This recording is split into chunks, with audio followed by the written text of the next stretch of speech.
Yo, yo, yo, what's up, guys? And welcome to the Wise Guys Podcast, episode 8. It's your boy J Ray with Johnny T and B Cap. Today, we're going to bring you some NFL stuff, man. We're going to go and break down the AFC East.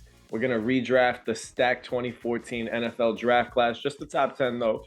Then we're going to talk about Phillip Rivers. Is he a Hall of Famer? Mr. Bolo Tie himself. We're going to have that debate. And then the Steelers. No more Ketchup. No more Heinz Field. They're changing the name. Mr. Steel City over there, John Tortorelli, has a take for you over there.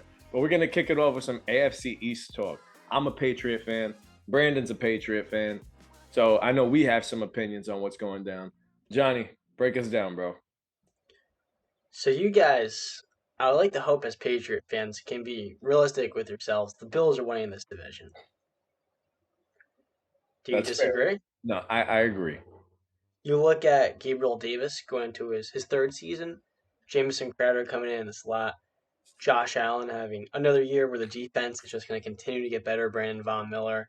I still think last year is number one in the NFL. At the very least, you could say it was top three. I think it's going to be right in that ballpark again. And for New England and Miami, we'll talk about the Jets too, of course. I don't think you can make any case that they have a better shot of winning this division. It's pretty simple. Best quarterback, best defense, top tier head coach, and the weapons. You know, they add in Roger Saffold from Tennessee as well in the offensive line. You're adding more guys into the running back room. Khalil Shakur out of Boise State. He's another guy that can use as a gadget player.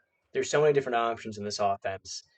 And I say, Josh Allen, this is the year for him where he can show at the NFL. I can go to the Super Bowl and make a strong case for myself as the best player on my position. Brandon, do the Bills have the number one spot? So I'm gonna preface my comments before I make them with I reserve the right to change my opinion. Okay. Because right now, currently sitting, what are we in mid-July already, right? Oh my god. I would probably say the Buffalo Bills are the number one team in the division. Stand right now as we are right now. But things can change, all right? And the season hasn't started yet. And I reserve the right to change my opinion because John Nelly, I don't know, did you bring up Von Miller, their biggest free agent signing? Mm-hmm. Okay. Yeah, I'm on the edge. And they brought in did you mention OJ Howard? No, I did not mention OJ Howard. They brought in OJ Howard, so that's Mhm. just another, him and Dawson Knox are gonna, compete for the starting job. OJ hasn't really Live up to expectation or anything yeah, close to it. He's never been healthy enough for us to actually see his true potential in the first place. Yeah, but also it's just like, like that's a part of it. You got to play. Oh, you're right. Yeah. All that. Mhm. So I'm going to say, the Bills are the best. I said in our first episode, our second episode, that the Bills are one of the top 5 teams in the NFL. But when I was doing my research on this and I was looking over the New England Patriots team upcoming, right? I look at it and I say, so quarterback is solid. I'm not gonna, be,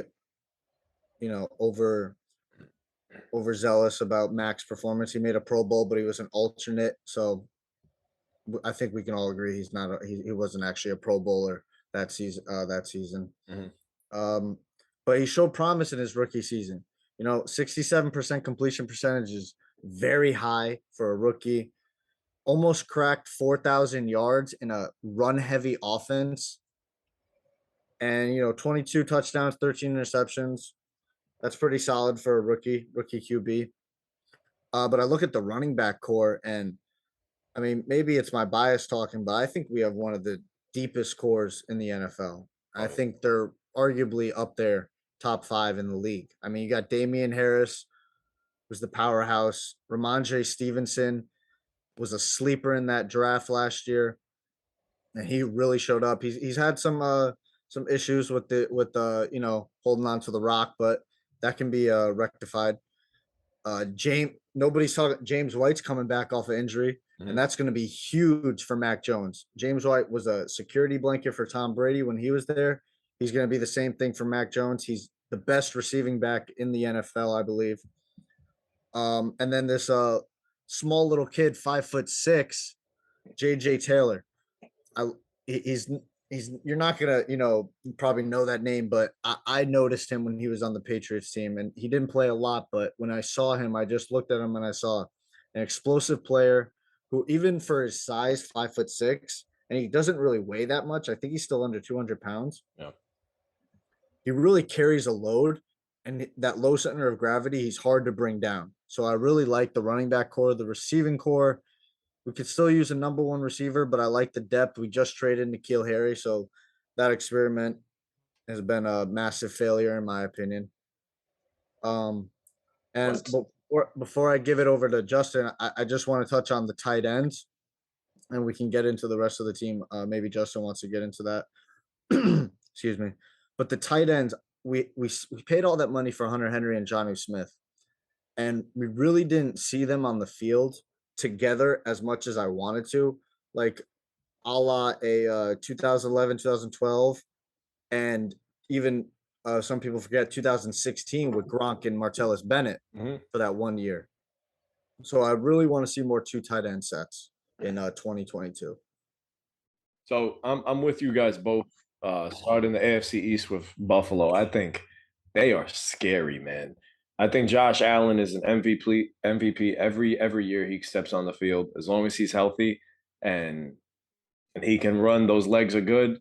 That guy's going to be escaping the pocket, making trouble for every defense that comes his way. I mean, you guys mentioned Von Miller, Roger Saffold, Jamison Crowder.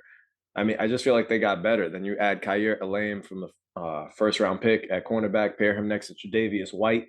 That defense is terrifying. And White wasn't healthy last season. So now he's coming back. God willing, he's healthy this season.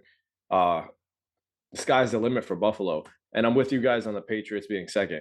But I don't think it's a we haven't touched on Miami. We haven't touched on Miami yet. We haven't touched on Miami. So I don't believe second place is guaranteed for New England. I think Miami has made tons of moves. I think the Jets have gotten better. While I don't believe that they're ready to go toe-to-toe for the first place spot, I do think Miami and New England are going to give Buffalo fits. I think. Do you want to hear Buffalo's schedule to start the year? Yeah, for sure. All of these teams, about like the entire AFC is just going to be beating the absolute crap out of each other each week. So the Bills start off week 1, Rams, Titans, Dolphins, Ravens, Steelers, Chiefs, Packers. Then they finally get a relatively easy slate with the Jets in New York, the Vikings, then the Browns, week 11. Who knows if Deshaun will be playing then? I don't think so. The Lions in Detroit, New England at their place week 13, the Jets at home week 14, and really after week 8, their schedule loosens up because after that Jet game, they got the Dolphins and the Bears. Those first 8 games for them are an absolute test. Like, there's a good chance the Bills start the year slow, maybe like 5-3 or 4-4, and the division to begin. Maybe Miami is first place, right up there with the Bills. Because like I said, I mean, you got Pittsburgh, Kansas City, at Kansas City, Rams, Titans, Dolphins, Ravens, Packers. I mean, those are all playoff teams right there. Start the season. I think I don't know. So with the Dolphins, right?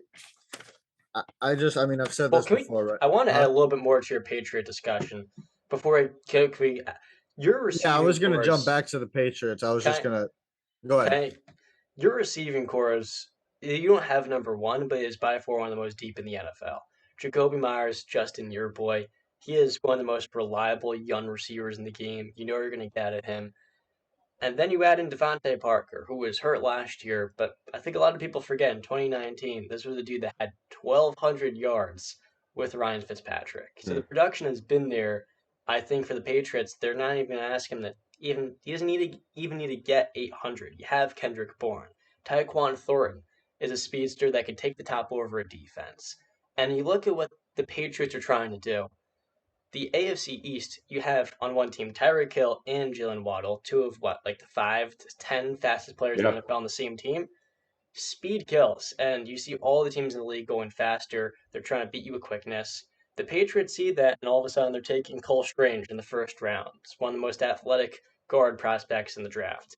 A young running back, they got Pierre Strong out of North Dakota State, another guy who is quick, he's smaller. They're really trying to build their offense more so predicated on speed, and defensively, they're starting to add more versatility so they can, play a team like Miami balanced. You don't have limited players on the defensive end, and you have versatility where you can throw different looks out there and guys who can stay on the field, do multiple coverages so you can keep up. I think for New England, they're more prone to regression after winning 10 games last year because they are changing things up. The defense is going to look different naturally because you gave up so many different players. Whether it was Kyle Van, all those starters that have kind of been the blueprint for them are now gone. Some of the other guys, Jamie Collins, Dante Hightower, Ted Karras in the offensive line is gone. Shaq Mason, J.C. Jackson, one of the best cornerbacks in the game. I actually want to touch on that. So I'm going to throw out two scores of two games, and I want you guys to guess who the Patriots are playing against. 33-21 and 47-17. Was the first one the Houston game? No. They're both the Bills game. Yeah, correct. They're both the Bills game. And those are games where our defense, our secondary was getting absolutely torched. And outside of Jabril Peppers, we brought back Malcolm Butler. Cal Duggar going to his third season. And I love Kyle Duggar, but what I'm saying is I don't feel like our defense improved. I don't feel like we've gotten that much better. I feel like we've gotten worse. So to say, we're going to go up against that highly touted Buffalo offense, we're in trouble if we can't keep up and put up points. The Dolphins offense, you got Tyreek Hill, Gesicki, Waddle, and then forget that. They added Raheem Mostert and Chase Edmonds in the backfield. They have a dynamic backfield now. They're quick. Yeah. So as Patriot fans, as a fan myself, I'm looking at it, I'm like, dude, we need to put up points. They added Sony Michel to the Dolphins, a guy you're familiar with. So well, I just want to say for the Patriots, yes, the defense is not looking good. Like when I look at these cornerbacks, I see a bunch of small guys. Our tallest cornerbacks are Joan Williams and Sean Wade, who both probably won't really see much field time. Our best cornerback now is Jonathan Jones. He's coming off a shoulder injury. He's pretty good. He's fast. But we'll see if he can hold to the number one cornerback you brought up. He's always playing in the slot. Yeah, that's what I'm saying. So, and in terms of Malcolm Butler, he missed the whole season last year. He didn't play last year. He's older, and when he was last seen on the Titans, he wasn't Malcolm Butler of old, really. He started showing some of his age. And the rookies we took, Marcus Jones and Jack Jones. Damn, we got a lot of Joneses in the secondary for the New England Patriots. Marcus Jones might see some field time. He's 5'8", like that's really small, but I think he's more going to be used maybe as a kick returner. Jack Jones is probably going to see maybe some more time. The defensive end is a big question mark for me in New England. Like it's a big concern if going into the season we're starting with Henry Anderson and Dietrich Wise Jr. Dietrich, yeah. Yeah, Dietrich. Sorry. I guess I could see New England probably using, because we have a lot of linebacking core. So I could see maybe us using more linebackers than defensive ends. Our interior defensive line is very good. Christian Barmore, or Barrymore, I don't know how you pronounce it. He really produced highly in his rookie season.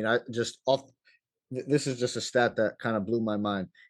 He was fifth in 2021 pass rush win rates with 17.2%. He was only behind players Aaron Donald, Hargrave from the Eagles, Allen from Washington, and Chris Jones from Kansas City.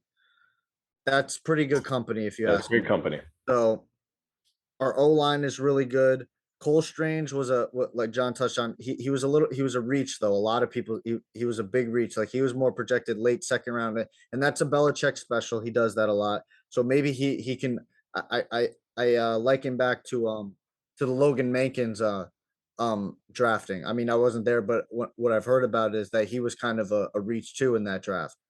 And we saw how Logan Mankins turned out. I think he might probably get into the Hall of Fame. He was a bona fide stud at the guard position. I know it's not sexy, but he was very good protecting Tom. You guys get to the Dolphins, right? And you name all the talent, and I'll agree, they have all the talent in the world. Okay, all the talent. You guys touched on already. And that you guys forget Gesicki at tight end, Raekwon Davis, Christian Wilkins, Xavier Howard, Byron Jones, all these guys. They got all the talent in the world. And they added you guys touch on Edmonds, Mostert, and Tyreek, but they also added Teron Armstead from the Saints at tackle. They added Connor Williams, a guard from Dallas, and Melvin Ingram. So they got the talent, but you can't. But goes back to the point that we were making to John when he was talking about his Steelers. I don't trust the quarterback. I don't trust his health, and I don't trust the consistent play. So if I don't trust the quarterback, then I can't trust your team. You want to know who they also added to that? No. Who else did they add? I'll jump in right after you. Cedric Wilson. He has consistently been another reliable receiver, and as your number 3, playing off of Tyreek Hill and Jalen Waddle going into his second season, I think that Dolphin receiving core. I asked you guys the other week which one's better, Philadelphia or Miami. I completely didn't even realize it. I forgot that the Dolphins signed Cedric was better than Quez Watkins, but that is the best receiving core in the NFL. So I want to point out, so I know you said you don't trust the quarterback. And while I understand the question surrounding Tua, but now that you add all these weapons around him, he's not asked to do too much. Literally, you can throw a 5-yard slant and that thing might go 75 yards with the speed that's surrounded by him. With all this talent, why can't he make a jump quite like Jared Goff did when Sean McVay got in the fold? You know, why not? I mean, he could, right? I mean, that's what he was projected to be when he was coming out of college. But the major concerns and why he dropped was why? The injury concerns. Yeah, health. And so if you're not on the field, how he's been on the field. Can we talk about his head coach, Mike McDaniel, and what he did in San Francisco? That might be the biggest addition that they had this offseason. He didn't even call plays, though. But here's the thing. You look at the way the 49ers utilize Deebo Samuel and their attack and style offensively. People make a big deal about Tua not being able to reach Tyreek Hill and all these deep routes. The reality is Tyreek Hill is one of the 5 best receivers in football because he can do so much more. The blazing top end speed to completely just blow by a defense over the top, that's just like the cherry on top. That's the knockout puncher, Tyreek. He can do so much more. You throw him a simple slant route, he gets you an extra 8, 16, 24 yards. This is a guy who, with McDaniel, he's labeled as one of the most brilliant offensive minds. You think to yourself, like, what better coach could you bring in than this exact guy who consistently in San Francisco got the most out of his weapons? And to me, Tyreek's better than Deebo Samuel. But he wasn't calling plays though. That was the Kyle Shanahan offense. Yeah, but he was a part of that, and he's not consistently, but he's been labeled as one of the top offensive minds in the NFL. I mean, was Nick Sirianni? I'm trying to think in Indianapolis, he wasn't calling plays, and look what he did his first year in Philadelphia. I'm not buying. Correct me if I'm wrong. I might be wrong. I gotta see it to believe it. When he got signed, I know there was mass uproar of just like, who the hell is this guy? So that's all I know is that's NFL fans' reactions, man. I mean, no, not NFL. How much did that really say? NFL fans, not NFL fans. Major network television shows. So I mean, he's got to prove it. I mean, you look at Tyreek. Literally said himself that this is Tua's prove it year. I mean, he quote. So this is basically his last year, man, just to show people what he's got.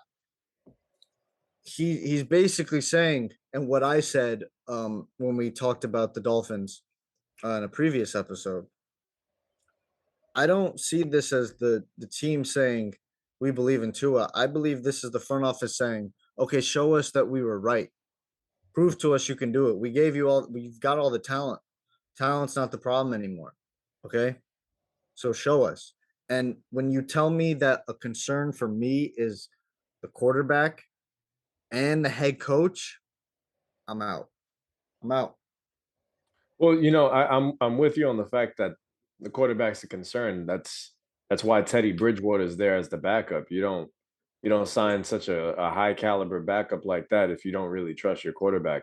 But I don't know, man. I believe in Tua. I don't think he's a superstar quarterback at the position, but I do believe with the weapons he has, I think he has enough to just game manage his way to the playoffs if that's not enough for them.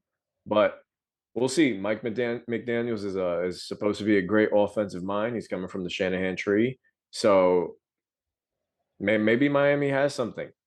And Brown, your biggest concern too is the injuries. He played 13 games last season. Yeah, but he And was I always think, nicked up, though. what's up? He was always nicked up. That's every quarterback, bro. How about your boy Baker? I mean, he's always nicked up as well, one thing or the other. Then he needs For the his cast as well. rotator cuff Well, it's always one thing with or Baker. He has to labrum, be whatever healthy. it He has to have was. the cast. I look at Tua and I say he's one of the most accurate quarterbacks in the NFL, and he's what, 24 years old. He just had his first season as a starter, and he was almost leading the NFL in completion percentage. And you have to keep in mind last year's weapons and Devontae Parker and Will Fuller were both hurt. The offensive line was absolute garbage. It was arguably the worst pass protection in the entire NFL. Now is blindside and Teron Armstead. When he stays healthy, it's a big if with him because health is kind of his caveat. One of the best tackles in the game. Connor Williams should be a consistent starter for them. You add in a guy that started 4 years in Dallas. And most importantly, you don't just get consistent weapons, you get top end speed. I said before they're the best receiving core in the NFL. Cincinnati has that, but I think Miami is a close second. They don't. Cedric Wilson may not be Tyler Boyd per se, but I mean, you look at the speed of all those guys. That is what's going to allow Tua to get comfortable and cozy in that Shanahan style offense. I think that's where the game is trending. And you look at all these offensive coordinators, a lot of them don't call plays, dude. I mean, I don't think that should just write off a coaching candidate. Sure, we got to see him coach and see how they look, of course. That's what matters most. But I don't think it's right to say, oh, this guy isn't deserving of the job because he didn't call plays. Eric Bieniemy, he hasn't been hired by teams. People make a big deal about him not calling the Chiefs plays. Well, I mean, he's got Andy Reid right there. Now, when we talk about these teams' schedules in the division, it's kind of insane how they're like, you look at 3 playoff teams between the Patriots, Bills, and the Dolphins. There's just no way all 3 of them are making the postseason. We talked about the Bills' schedule. It's really tough. And when you look at Miami's and the Patriots, it's not much easier. The Dolphins start the year New England, Baltimore, Buffalo, at Cincinnati, at the Jets, Minnesota, Pittsburgh, Detroit. Those first 5, 6 weeks of the year, we were playing basically 4 playoff teams. The first 4 weeks, the Dolphins. That's tough. And look, the Patriots is a similar story. I say to myself, honestly, health and availability is it's what really gonna the division. I think it's gonna be a nail biter, second to third place. So what you just said right there is health and availability, and Tua is a major concern for that. I wouldn't call it a major concern. I'd say it's no, it's a caveat, but he played most of last season. It's a major concern for me. I mean, if it wasn't a concern for the Dolphins front office, then why'd they bring in Teddy Bridgewater? Because maybe like one of the 2 best backups in the NFL. I mean, That's what I'm saying. Why pay that money and bring in one of the 2 6 best million backups in the NFL if you don't believe that your quarterback can stay healthy because or they just produce for you? invested so much draft capital to Tyreek Hill and Jalen Waddle, and they want to make the playoffs. They don't want to miss it, and they get really good picks. I mean, they're trying to win now. But you're not reading between the lines. There's a reason they signed him, and it's because they don't actually believe that Tua can produce or stay healthy. Well, their backup last year is Jacoby Brissett, correct? Again, that's what I'm saying. So why are you bringing in these talented backup quarterbacks that have had success if you don't believe in your Well, quarterback? Jacoby Brissett, I mean, he hasn't been good since his second. There was moments in New England. He's not a good backup. John, are the New York Jets bringing in Teddy Bridgewater to back up Zach Wilson? No, because they believe in Zach Wilson. Josh Allen, are they bringing in a Teddy Bridgewater to back up Josh Allen? No. They brought in Case Keenum, who's really good. It's a really good backup. That's one of like 5 best. The point is, when you invest so much draft capital into something and your sights are on winning now, Teddy Bridgewater is a very similar quarterback to Tua. They are But very I'm similar not scheme arguing fits. that, John. John, you're not Yeah. hearing my argument. That's not my argument. I agree with you. My argument is they bring him in because they don't believe in their starting quarterback. Or maybe they just want to be assured of their backup in the event he gets hurt. Because yeah, there's a potential any quarterback gets hurt. I think it's fair that it can be both. No, Why not? no. I think they're skeptical of injury, and you need that good plan B. If Tua goes down, okay, we have a suitable person at quarterback. And then on the other hand, it's also, okay, what if this guy sucks? Then at least we know what we're getting with. But that's what I'm saying with is Teddy, that you know? the front office doesn't believe in him. Well, I mean, I don't think anybody has believed in him for a while. I mean, Actions speak louder than words. Brian Flores didn't believe in him. Well, No, they did just give Tua everything that he needs. It's And- now on him. He's got and- really good running backs, awesome Yes. receivers, and Thank you. one of the best defenses in the NFL too. Yeah. With the coach, by the way, who's offensive minded. He's talked about very highly, and he's Lot to all prove. in on. Yeah, there's so much for him to show this year. In a way, even though it's only a second year starting, this is a make or break it year for him. Well, I think looking at their offense, this is set up for a quarterback to succeed. If he fails with the weapons they have, it is very clear that he is not the guy. And honestly, you can find yourself any one of the top. You could throw a Kirk Cousins in that offense, and they would thrive. There's so many other quarterbacks out there. I mean, didn't we mention Baker at one point? I did. Yeah. Like you could have thrown him in that offense. I really find it hard to believe that he's going to fail in this. I don't think it's going to be a Jurassic failure. It shouldn't be that. I think the floor is pretty high. I just think the I ceiling is agree. lower. Like to me, the floor for this team is. I can't see them winning less than 8 games. I think they're a safe bet to win 9, maybe 10. And I would say 11 or 12, but yeah, keep in mind they're playing the Bills and the Patriots twice, and the Jets as well. That's no longer a crappy team you could just beat the tar out of. I mean, the Jets they're good, they're improving. The Jets, they're competitive, not good. For me, like I said, my first statement as I prefaced my comments, I mean, for how good everybody talked about the Bills being last year, and Josh Allen had this I think even Justin said Josh Allen should have been the MVP last year. It's kind of crazy that they only finished one game above New England in the division, and Josh Allen actually had a worse year than he did the previous year. His completion percentage dropped 6 points. Yards went down, touchdowns went down, interceptions went up by I think 5. QBR dropped by I think 16 points off the top of my head. That's a down year. Are we going to see another regression? We just saw Stephon Diggs not show up in the AFC Championship game when that was a complete shootout, and the number one receiver you're paying all this money to didn't show up. Well, to be fair, that's because Gabriel Davis was able to thrive off of. Yeah, but John, if you I forget what was the final score of that game? High 30s? 36-42. I'm looking at it right now. Okay. So thank you. And if I told you before the game, this game is going to be 42-36, it's going to be a shootout, it's going to be an offensive heavy game, and I told you Stephon Diggs is not going to show up, you would slap me across my face and say you're crazy. Yeah, he did only have 7 yards. Thank you. Like that, come on. In a shootout, I could understand Davis had 4 touchdowns. Davis had 4. I know that, but I can understand if it was a low-scoring game and you don't show up, but it was a shootout.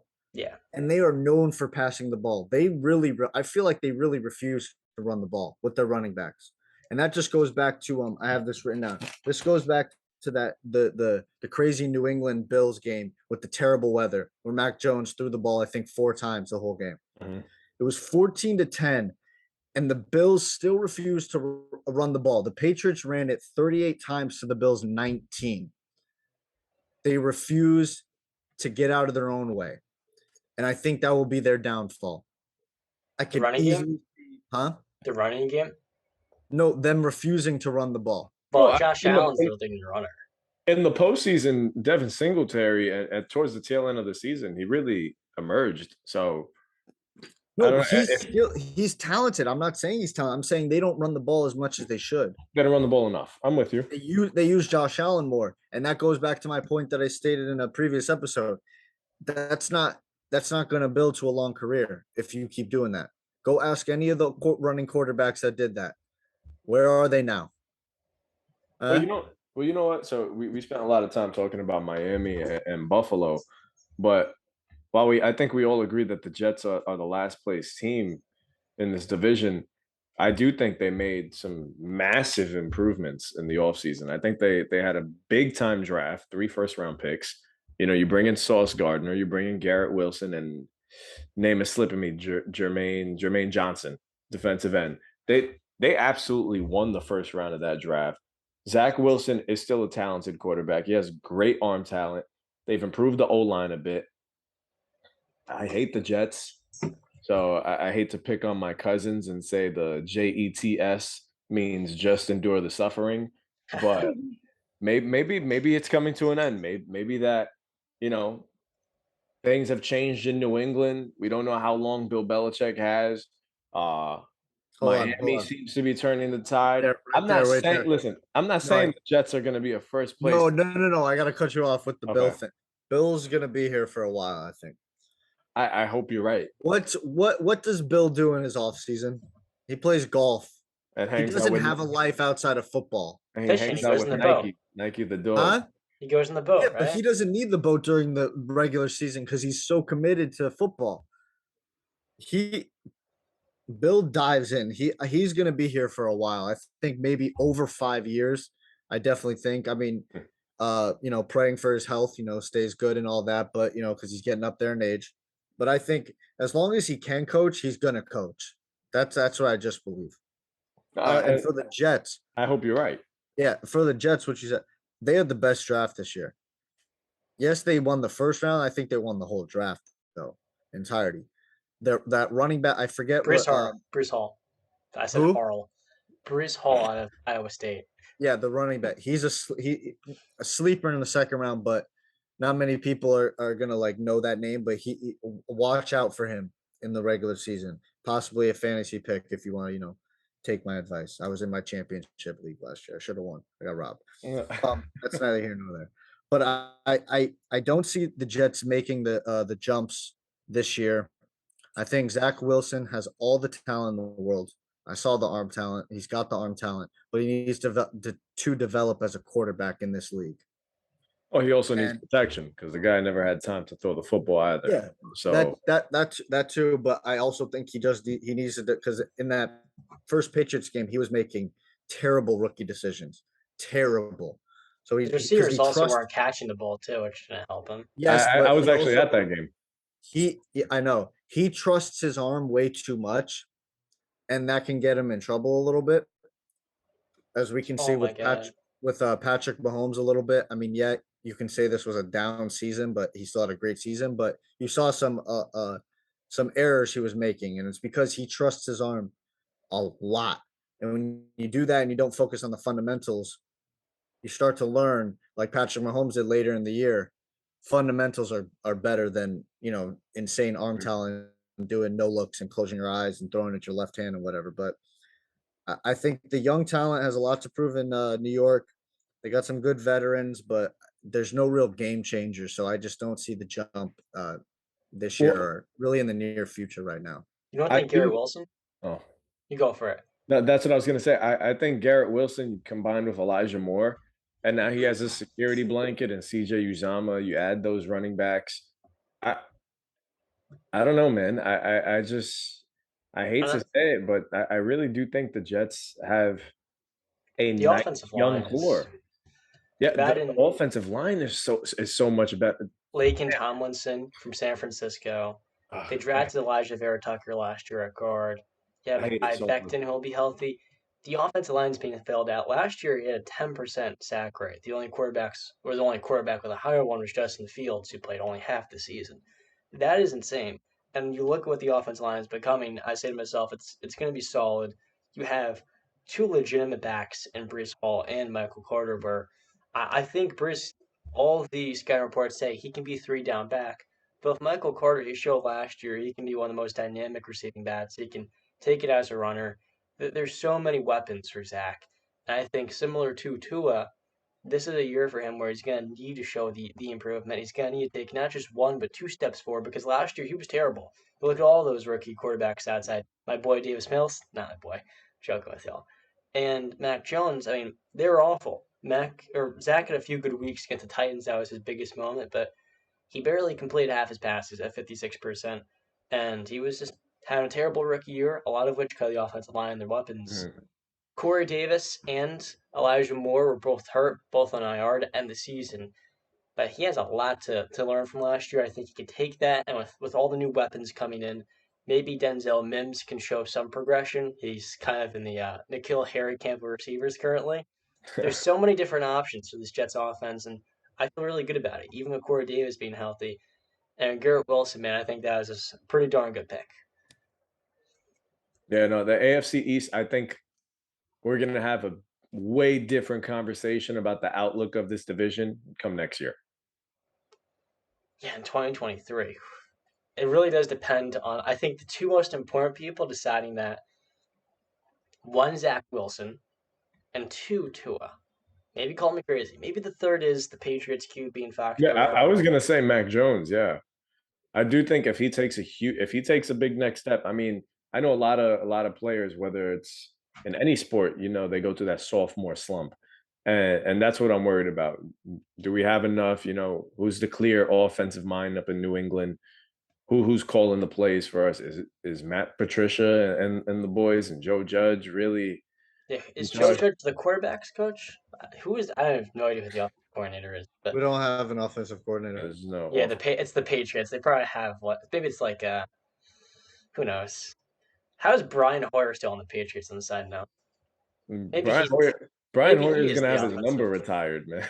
Yeah, unbelievable. He had that one game versus the Chiefs, just one of the worst quarterback performances I've ever seen in 2020. Neither here nor there.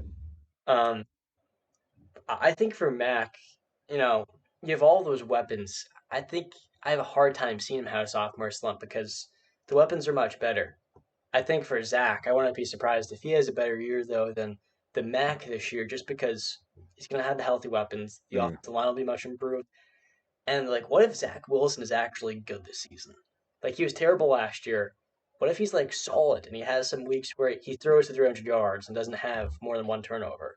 This Jets team could win 7 or 8 games. I don't think that's out of the realm of possibility at all.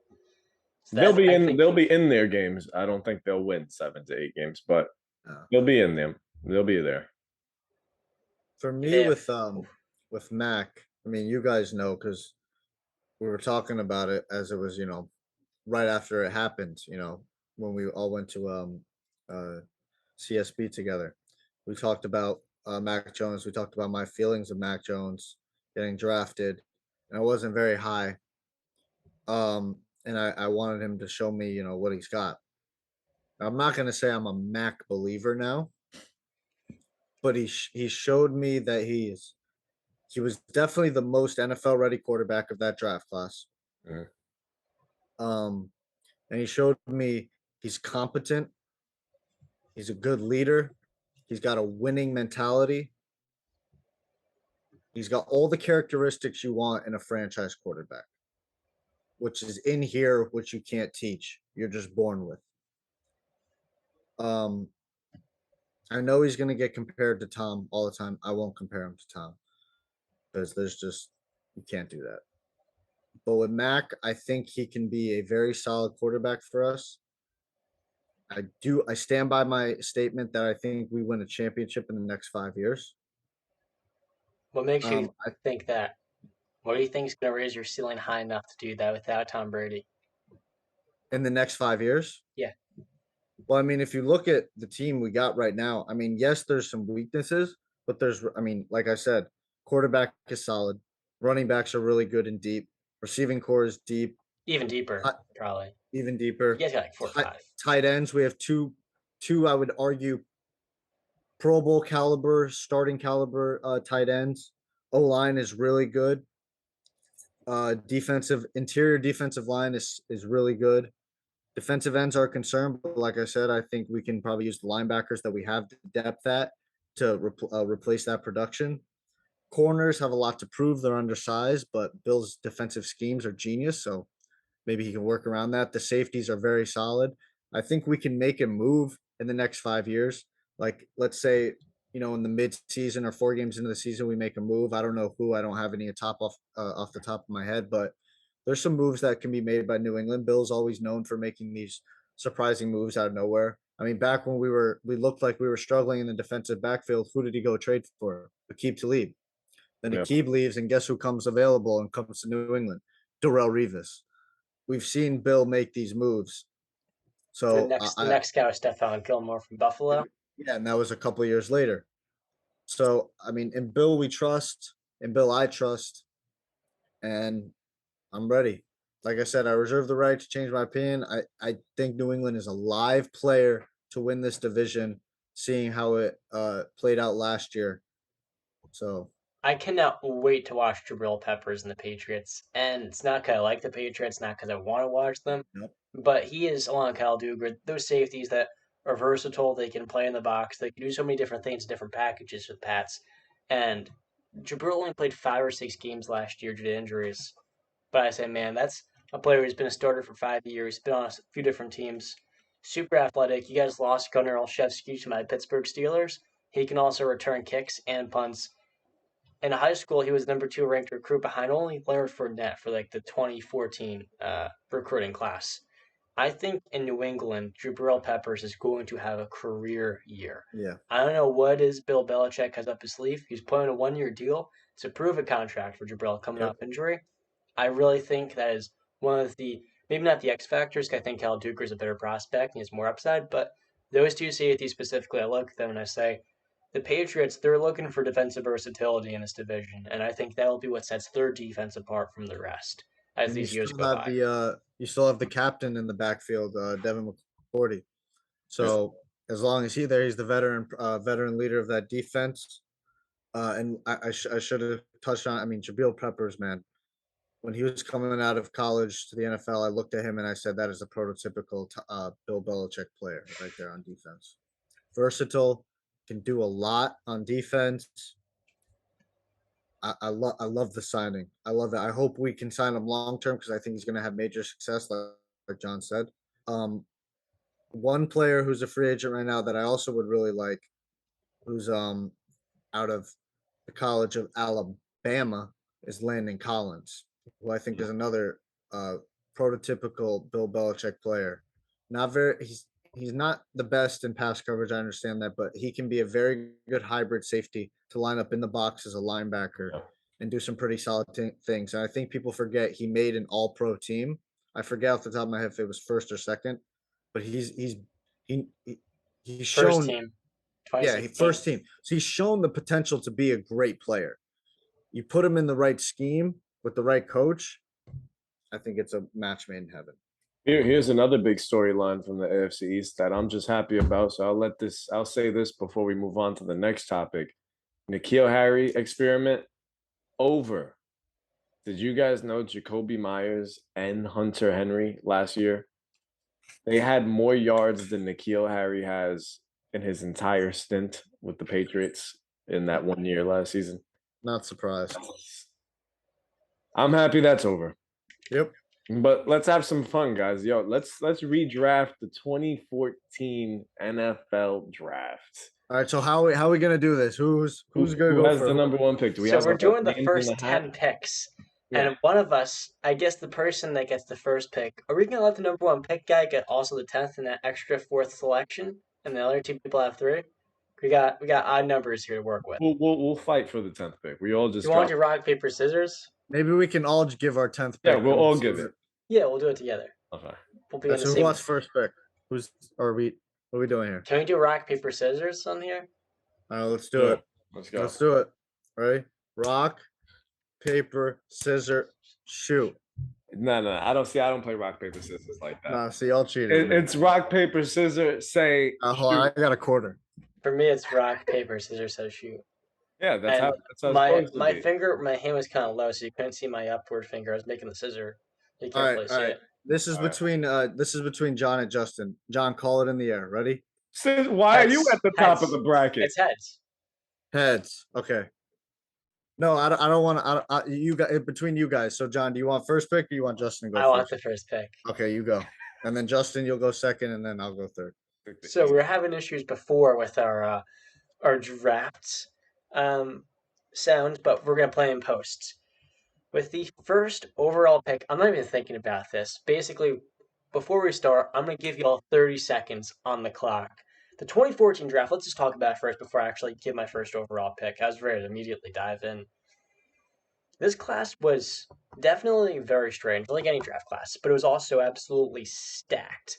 At the top, you have Aaron Donald, Javanian Clowney, the first overall pick. I mean, I think looking back now, it's kind of crazy. Donald went at pick 13 to the Rams. The Rams actually had a pick number 2. That player is no longer in the NFL. And it's funny how the draft works. You can absolutely nail one selection, not even come close to sniffing the other one. There's also, this is one of the best receiving draft classes in recent memory. You have Devontae Adams out of Fresno State, OBJ, Jarvis Landry, both out of LSU, Mike Evans, made Johnny Manziel first round pick. He's my boy, I gotta be honest. Allen Robinson, Brandon Cooks, Martavis Bryant, Kelvin Benjamin, Sammy Watkins. I mean, this was an absolutely loaded class at the receiver position. Anything else you guys would like to add? Any players, any notes before we jump right on in? I'll give top 10 picks. You mentioned Kelvin Benjamin. That's a name that I remember after his first season. I was like, man, this guy's gonna explode with Cam Newton, and it exploded, but not in the Oh, good yeah. way. Not in the good way. A little beef. What a shame, man. The kid had so much talent too. All right, we'll keep going. Start it off, Johnny boy. But so let me read off the picks. The first overall pick, the Texans, they took Javanian Clowney. The second pick from Washington, I think it was the RG3 trade. The St. Louis Rams took Greg Robinson. The third pick, the Jaguars took Blake Bortles out of UCF. Nice pick. With the fourth overall pick, the Bills using the Brown selection, who moved from number 4 to number 9. The Bills selected Sammy Watkins at Clemson. Yeah. With the fifth pick, the Rams took Khalil Mack out of Buffalo. Raiders. I said the Rams. With the fifth pick, the Raiders took Khalil Mack. The sixth pick, the Falcons took Jake Matthews, offensive tackle. Seventh pick, Tampa Bay went Mike Evans. Eighth, Cleveland, they swapped with the Vikings, who had the eighth pick. They used it on Justin Gilbert, former Pittsburgh Steeler. Ninth overall pick, which was the Brown selection, the Minnesota Vikings took Anthony Barr. And with the last pick of the top 10, the Detroit Lions took Eric Ebron. As a Steeler fan, boy, am I glad I'm there to watch him play for my team again. Moving on. I had the first overall pick, John and Post. With the first overall pick in the 2014 NFL Draft, the Houston Texans select Aaron Donald out of the University of Pitt. That is so easy. No brainer. That's not. We're talking about a player who was an absolute killer at Pitt. And he comes into the NFL and immediately, literally, first year in the NFL, not only defensive rookie of the year and a Pro Bowler, but this was a guy who had 9 sacks in 16 games. You don't see it, or 12 starts. That's pretty crazy. The following season, in 2015, All-Pro. Next season, All-Pro. And the year since, he won Defensive Player of the Year in 3 of the next 4 seasons. That is nuts. And it's within, I can't speak, within 8 years, almost half of those seasons, he's won Defensive Player of the Year. Now, as a Steeler fan, I'll admit in 2020, it was very close between him and TJ Watt. I wasn't really sure who should have won. But let me tell you, man, when it comes to defensive tackles, this is the best one I have ever seen in my lifetime. He is just an absolute game changer in the middle, and this is the Patrick Mahomes of defensive players. Back at CSB, we were talking to our boy Bert about it. In football, right now, 8 years later, even at the age of 31 years old, I don't think there's a single defensive player who can shapeshift the defense the way Aaron Donald can in the middle. And I still think going to his 9th year, this is the best defensive player in football. And that's with some of the best edge rushers we've ever seen. TJ Watt just tied Michael Strahan for the sacks record. Myles Garrett is another guy in his division who is just unstoppable. And look at all those defensive game changers who are years younger than Donald, by the way. And even still, Super Bowl champion. He only played 6 years in the 2010s. He made the All 2010s team. 8-time Pro Bowler, 7-time All Pro. He's just an absolute force. And considering the fact he is a Pitt alma mater, the Houston Texans will pair him up with J.J. Watts. Can you imagine that? Imagine that. Holy cow. All right. Whew. It's I think it's my pick now. The second overall pick. At the time, St. Louis Rams.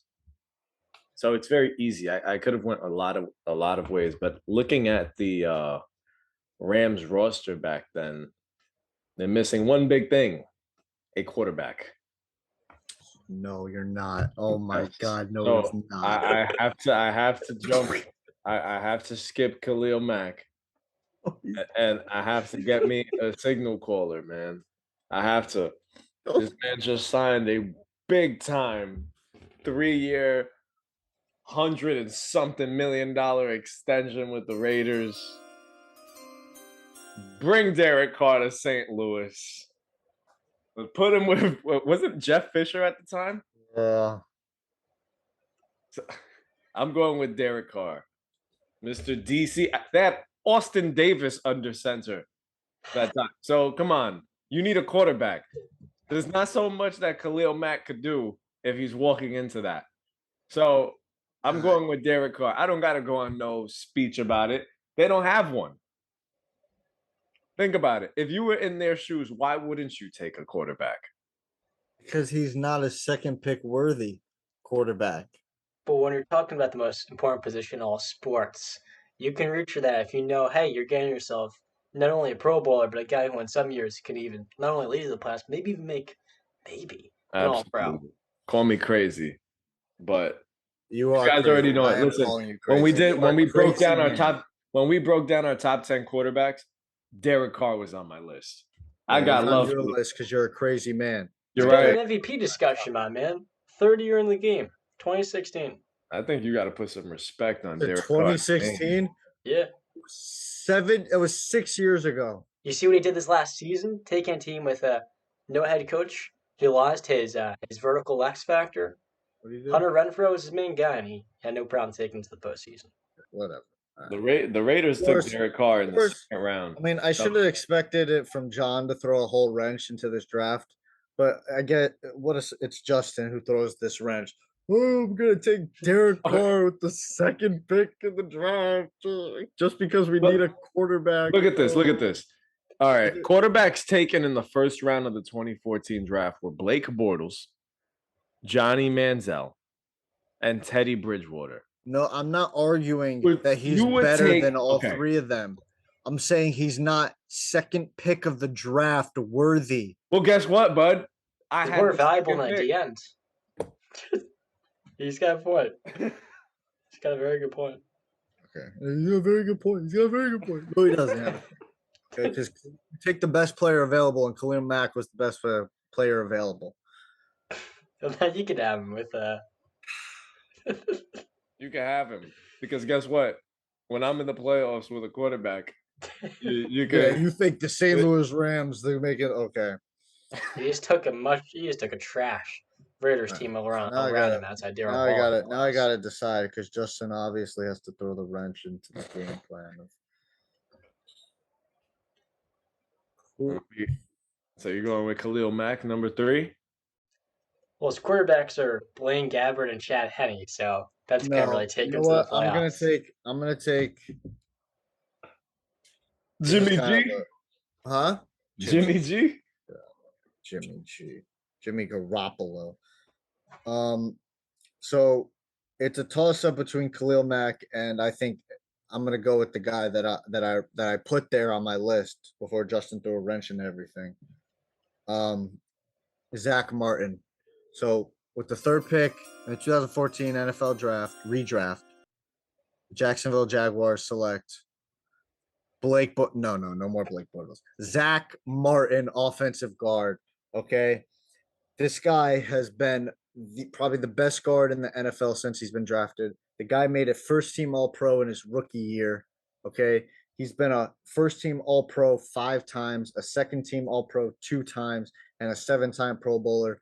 And like John said about AD, who is in the 2010 All Decade team for the NFL, so is Zach Martin. All right. Never missed a game. He's played 120 out of 120 games. He's a bona fide Hall of Famer, probably first ballot. I'm going Zach Martin. Okay. Out of He really Notre was. Dame. I won't fight that. With Travis Frederick and some of those guys, he really was the blueprint of that Cowboys offensive line. Yeah. Well, Jimmy G's got a lot of success in. Okay. So with Take- the 4th overall pick, I had the Buffalo Bills. I'm in a dilemma. So we just took EJ Manuel as a rookie. He couldn't even complete 60% of his passes. Kyle Orton, in fact, would actually start more games than him. And at the same time, we have just about no talent on our offense. And though the Bills were remarkably able to win some games this last season in 2013, we really just need a franchise quarterback. No, you're not. He's not going to do it. He's joking. He's Desperately. Sure, we won 6 games. Doug Marrone's in the hot seat, too. I mean, 2 years and the last 2? This was his first year, excuse me. But he's only got maybe 1 more year on the job. And who knows, at that point, maybe they had to, as an organization, scramble to a coach like Rex Ryan. Oh my God, just get on with it. You're not going to say it. You're not. With the 4th overall pick in the 2014 NFL Redraft, the Buffalo Bills are going with the Buffalo product himself, Khalil Mack. Thank you. We know one thing for sure. It's that Jimmy G and Teddy Bridgewater are just a stopgap. They're a bridge. And the opportunity to get a guy from Buffalo who is going to be an absolute wrecking ball on the edge for the next 7 years, and we can really just build our defense around that. The offense is going to be hot trash. What are we going to do? Throw a quarterback into the mix when his only weapons are Sammy Watkins, a young Robert Woods, and Marquise Goodwin? I don't think so. We'll wait another year. We'll win, 7 games with Khalil Mack. We'll hire Rex Ryan. After a year with him, we'll find our proper head coach and the right quarterback. Right now, we're going with the best player available. And that wasn't Jimmy Garoppolo. Okay. So I have now Oakland. Oakland is now on the clock, right? Going back. Oakland is now on the clock. I'm taking with this pick, the 5th pick in this 2014 redraft. I'm going with the most unguardable wide receiver in the NFL today, Davante Adams. The most crisp route runner you'll ever see. The guy's open like 24/7, man. He's 7-Eleven. He's open all day. So I love the guy. Davante Adams is an absolute stud. He's if you're a fantasy player, you know damn well you can always count on your points from this guy because he's always going to show up. As long as him and 12 were on the field, they were balling together. Now I know this is a different story because I'm taking him in Oakland, and I already gave up Derek Carr to the St. Louis Rams, but I guess they'll find a quarterback to feed this guy the ball. So I've got a question for you. Between Matt Flynn, Green Bay product, Matt McGloin, and Terrell Pryor, which one of them is going to be throwing the football to him? Matt Flynn, baby. Yeah, he's really going to struggle, ain't he? Matt Flynn. Well, I mean, then we tank, and then we go for the quarterback in 2015. Quarterback's a wide receiver. This is... Oh, jeez. I would have just... So you know what? We'll trade back, but we can't really do that in this scenario. Maybe James White. All right, here we go. Number 6. Number 6. Like my boy Baker Mayfield. with the 6th pick in the 2014 NFL Redraft, the Atlanta Falcons select. Oh God, I hope I can say his last name. Joel Bitonio, offensive guard out of Nevada. All right. Now, maybe some people might say, "Oh, there's some other better players that they're going to take," but I'm going also off of. Listen, the Falcons that year they also took Jake Matthews, so they obviously were searching for the offensive guard because this is back when they had the Super Bowl aspirations. They had the quarterback, they had the receivers, they had to. Now they were trying to protect Matt Ryan, and I just think Joel Bitonio. Does anybody know how to say that? Am I saying that right? Yeah, you're saying it correct. Okay, Bitonio. He's better than Jake Matthews. I mean, he made a first team All Pro. He's been 3 times second team All Pro and a 4-time Pro Bowler. So you put that in there, I think he's instantly better than Jake Matthews. So I think that's kind of a no brainer for the Atlanta Falcons in their current spot in 2014. Okay. Ooh, so Buccaneers GM here. What's you guys take on Mike Glennon coming off of his rookie season? Mike Glennon wasn't bad in his rookie year. 59% completion percentage. 200 yards a game. It was pretty bad. I mean, from what I remember, he was kind of thrusted in an impossible position. Yeah, they're gonna be really bad. I'm starting to realize that right now. Oh boy. Okay, so we're gonna do him a solid. Yep. We're gonna build around him until we can ultimately get a top pick in the 2015 NFL Draft, which doesn't really look too much better with Marcus Mariota and Jameis Winston, but we're gonna go offense here. You look at this team's receivers, and yeah, Vincent Jackson, may he rest in peace, but he's at a stage in his career where it's really his last couple of seasons. And though he just had 1,000 yards, he's already 31, turning 32. After him, we got Tim Wright, Tyquan Underwood, and Mike Williams. Yeah, so we need a receiver badly, and we're going to go with the best playmaker in this draft, Odell Beckham Jr. out of LSU, number 7 overall. We need to get a guy who can make it easy for Mike Glennon, can just make plays and make this team exciting. And look at a guy that's going to be marketable. He's going to be a lot of fun for the fans, but he's also going to be an absolute stud when he comes into the league. Odell's first 3 years, 1,300 yards, 1,450, 1,367. You don't see that every day. And I think you put him in a place where, hey, he's going to be our main man. He gets to learn from Vincent Jackson as well. Those 2 receivers.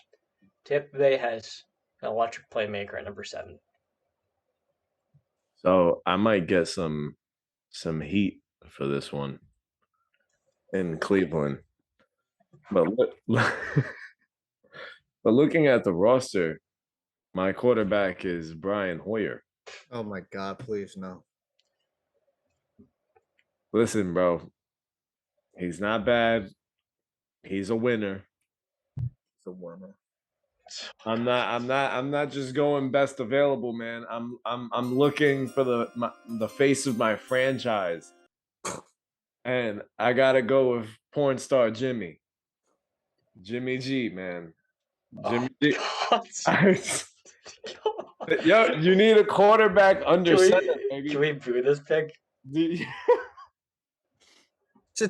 be a terrible GM. You'd be a terrible GM. We need a quarterback, man. What do you want? Dude, there's like 14 players I would take before Jimmy G. You know what? You're right. But if I'm going best available, fine. I'll erase the Jimmy G pick. Best available. But you can't do that now. You already made the pick. No. I didn't submit the card to Oh, yes, you did. I did not give him the card. No, there's a 10-second cutoff point. You passed that. You voted Jimmy G. Yeah, stick to your guns. You gotta stick to your guns. This is your pick. You went there. Right, Roger Goodell's already at the stage, bro. All right, I'm just gonna defend Jimmy G. Listen, Jimmy G with New England, he stepped into a situation, he won. He walked into San Francisco, he stepped into that situation, he won and led them to a Super Bowl appearance. Every chance that he's been healthy, he's led his team to wins. He may not be the quarterback that's going to make the sexy play. Sure, he'll get under your skin sometimes and get you annoyed, but at the end of the day, he wins. And maybe it's just this infectious attitude that he brings, but whenever he's in the under center, it seems like they're winning. He plays winning football. Like I said, he's not Deshaun Watson, he's not Josh Allen, he's not Tom Brady, but if I can get me a quarterback that's going to win me some games, you take him. Wow. Did I do that okay? Did I Two defend him? wrenches. Just you threw 2 wrenches. I mean, you just He's gonna sink to the bottom of the ocean in Cleveland, let me tell you. well, at least we know Justin will never be an NFL GM. Wasn't Cleveland rumored to have wanted to trade for Jimmy Garoppolo when New England was shopping him? Well, I'm sure they would take any Wouldn't have quarterback. taken him with the 8th overall pick. Yeah. There are some pretty good. Like, I passed up on Mike Evans, who's had 1,000 yards in every single year of his career to go. That's what I was gonna say. Is I think Tampa would have went with Mike Evans, just stuck with it because he's been so consistent and no injuries, no drama. He's just been standard of consistency. But you want Odell. Okay, so oh my god, why do I have to suffer the wrenches being thrown into mine? But with the 9th pick in the 2014 NFL Redraft, the Minnesota Vikings select Mike Evans, wide receiver. And like John just said before I made my pick, this man has played, let's see, 1, 2, 3, 4, 5, 6, 7, 8 years, every year, 1,000 yards. And one of those years, he only played 13 games and still had 1,100 yards. So think if he would have played 3 more games, he would have had probably his career year.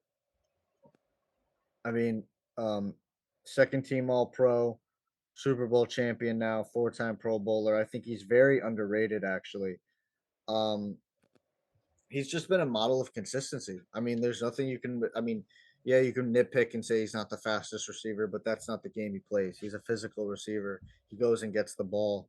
He makes the tough catches. So, I think the Minnesota Vikings would be glad to welcome Mike Evans into their locker room. Now, like Devontae and Mike Glennon, or no, Devontae and who? Odell, because he has Mike Glennon. Those quarterbacks are pretty trash, but you guys are familiar with this quarterback. Matt Cassell and Christian Ponder are throwing the football to Mike Evans. So I actually have a little bit more faith there, though it's, next to none. Christian Ponder, he has a sick last name, so coming out of the 2011 draft, I was always a fan. Sick. Yeah, I was an 8-year-old kid at the time, too. I mean, Matt Cassell, that's a veteran. He made a Pro Bowl a couple years before. Mike Evans isn't going into an absolute dumpster fire for Mike Glennon, so that's all. Now, at the 10th overall pick, we're working collaboratively here. Now, I know Chester using this. He would dart to make Gonna ruin it. Teddy Bridgewater Yeah, the Lions' we next should quarterback. select Johnny Manziel. I was thinking Let's Tom do it. Savage. I was thinking. Let's go Johnny Manziel. Let's just do it. So the Lions have Matthew Stafford, their franchise quarterback, obviously. And in 2014, yeah, I mean, he's been at this now for a while. They're coming off a 7-9 season, and obviously you have Calvin Johnson, you have Reggie Bush, but you say to yourself, do we just do everything we can to add a little bit more in here? Even Joique Bell, he got over 100 or 1,150 yards in the 2013 season. So they got receivers at the backfield too. But to me, I'm looking around. Nate Burleson's all number 2. Can we add a little more talent there? We got Allen Robinson on the board. Even Martavis Bryant. Can you imagine Martavis Bryant playing off of Calvin Johnson as number 2? Matthew Stafford would be an awesome fit with him. I could also go Taylor Lewan at offensive tackle. I think that's a safe pick. Corey Linsley at center. Do you want to know who I would go with? Let's hear it.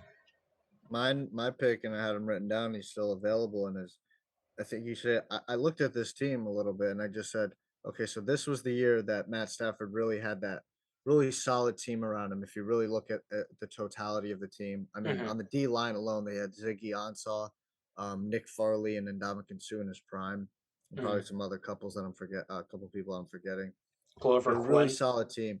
So I think at this point again, just like the Atlanta Falcons, they're trying to protect their quarterback. So I would go. I would have went offensive lineman, and I would have went Trey Turner. I would make Corey Linsley has just been so consistent through his career. Like Trey Turner, he's been done the last 2 years. And while he came in immediately for what it was the Panthers, Trey, and he was a Pro Bowler his first 5 to 6 seasons. 5 years he fought in the 5 years. Yeah. I We would can just also say, go I mean, Taylor but you Lewan. got to think. You can't think like he hasn't been good the last 2 seasons because this is 2014 we're talking about. So he would instantly be a plug-in player that would be producing for you at a Pro Bowl caliber level for 5 years. Justin, would you go back up quarterback here with Bridgewater? No, I was thinking Tom Savage or Zach Mettenberger. No, but in all seriousness, all right, I don't know if this is a wrench to you guys, but I'm gonna go with a two-time Pro Bowler here. Think of this guy at his best. I like DeMarcus Lawrence. I mean, somebody that's gonna get to the quarterback, get the ball right back into Matt Stafford's hands, and just absolutely apply massive pressure on a quarterback. You throw that with Ndamukong Suh, I think that's scary, man. That would have been scary. I mean, he was a great player for Dallas for some time, and he earned a big contract, and then sort of, fell off a cliff a little bit. We haven't heard his name as much as we probably should. But I like DeMarcus Lawrence. I don't think he's a bad player, and you pair him up with a solid front seven that way, that's dangerous. Here's our dilemma. So Dominic Raiola, our center, is 35 years old. And we have a pretty awesome center prospect in Corey Linsley is sitting right here. And, the center position's big. We already got our left tackle. I think the move here, we got to go center. Because they got Riley Reef, a young one.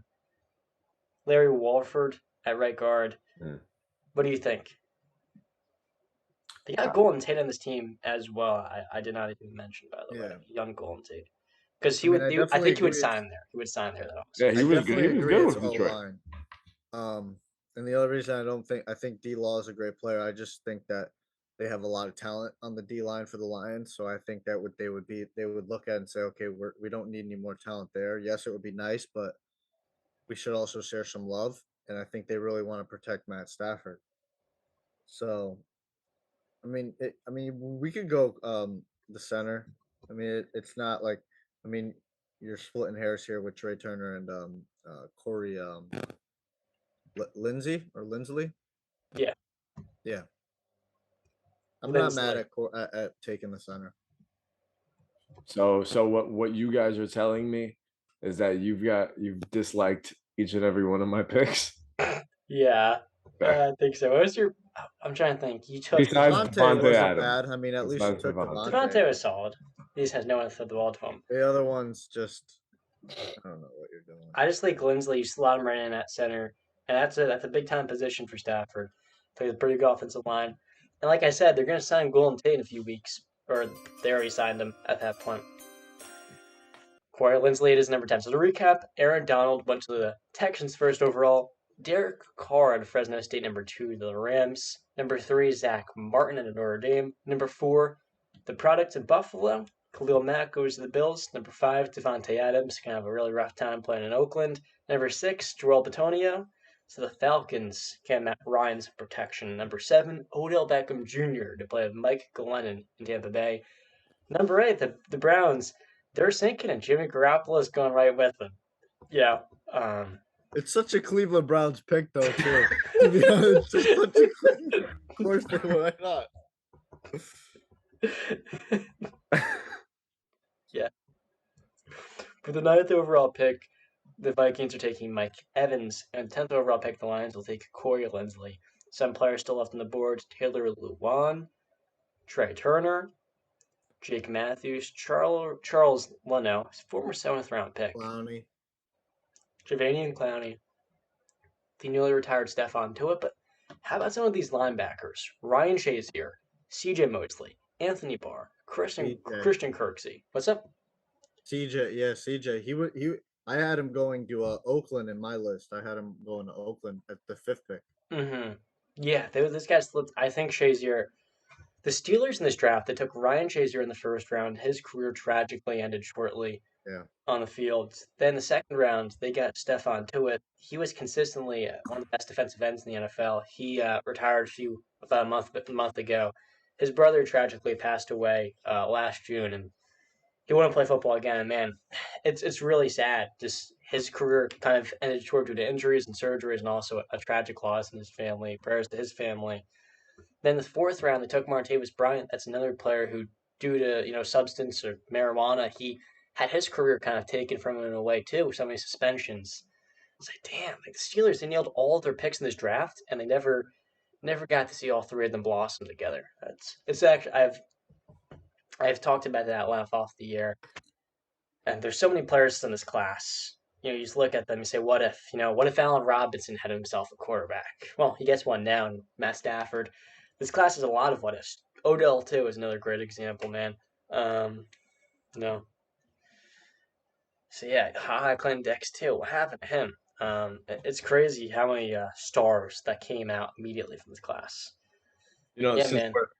we're talking about NFL drafts, but there's a very famous one that we seem to talk about a lot lately in our NFL topics, and that's the '04 draft. We spoke about Ben Roethlisberger, we spoke about Eli Manning, and now today, let's hear it, man. Let's talk about Mr. Bow Tie himself. The Bolo Tie himself, Phillip Rivers. Is Well, you Phillip can't Rivers tell who a I'm. Hall of Famer, guys? Repeat You that can't again. tell who I'm pointing at, but I'm pointing at John right there because that's the guy you want to be talking to. All right, so we'll start with John. John, is Phillip Rivers a Hall of Famer? Phillip Rivers is one of those players where when you look at what a Hall of Fame case consists of, there's one giant piece missing, and that is a Super Bowl. And when you look at his contemporaries in the 2004 NFL Draft, you notice Eli's got 2 Super Bowl MVPs, and Rivers never made it there. And that is kind of the defining point of Rivers' career. Then AFC, they had Brady and Belichick, Roethlisberger, Tomlin, Cowher, the New York Jets defenses, Peyton Manning. Peyton, yeah. There was a fourth team in that mix. The And that Raiders. was the San Diego Chargers. The Ravens had their moments too, but here's the unique thing about Phillip Rivers' NFL career. It's the fact of how unique he was. He had a weird throwing motion. People had questions and concerns over it. And when he finished his career, he was top 5 in completions, passing yards, and passing touchdowns. Pretty impressive. And we look back at that class, Eli, one of the toughest quarterbacks ever. He had a streak of 210 straight starts. Ben, one of the toughest gunslingers of all time. You look at Phillip Rivers, he is the definition of toughness. The guy tore his ACL partially and his MCL. The following week, he was playing in New England in the AFC Championship game. LaDainian Tomlinson was playing that week through injuries. Antonio Gates had turf toe. That entire team was basically all playing one leg, that offense. And they didn't beat the Patriots that Sunday. But when you look at what toughness is, he personified it. And when you look at what the Chargers franchise was before he went there, Eli Manning was the first overall pick in that class. But he didn't want to play in San Diego. Why? Because the franchise was terrible. Look at Ryan Leaf, how badly he failed. Drew Brees, it took him some time to take off with the Chargers. The thing though was, when he did, his second year at the team, week 17, in a meaningless regular season game, they were not making the playoffs. Marty Schottenheimer starts him in a game to the second year quarterback in Phillip, a former 4th overall pick out of Alabama, went to college in North Carolina. And Drew fumbles around their 5-yard line. He goes to dive on the pile to save the possession and a touchdown. And one of the most gruesome shoulder injuries, his rotator cuff completely torn, his labrum, all of that in his throwing shoulder. And from that point on, there were massive questions about Drew Brees' career. It was all in jeopardy because of how serious the shoulder injury was. And so after he had Drew won the division in 2004, Phillip's rookie year, while he was the 3rd string behind a 42-year-old Doug Flutie, all of a sudden Phillip was being thrust into the starting role. Go out there and play. And his first year at the team, they won 14 games. It's pretty impressive. Like I said, he wasn't even the 2nd string guy his first year in the game. And for Chargers fans, an organization that, had made the playoffs just once in the last 10 years, They had themselves a franchise quarterback for the next 16 seasons. In his third year, first year starting, Phillip was a Pro Bowler. And wouldn't you know it, with LaDainian Tomlinson, they would win the division in his first 4 years starting, each and every single year. How about that for a franchise that couldn't find themselves a quarterback? And when they finally did, they lose him. But he was a Pro Bowler in Drew Brees. And Phillip Rivers not only filled his shoes admirably, but he made the franchise relevant. You can talk about maybe I said before he's top five in all those statistical categories. Oh, inflated stat totals.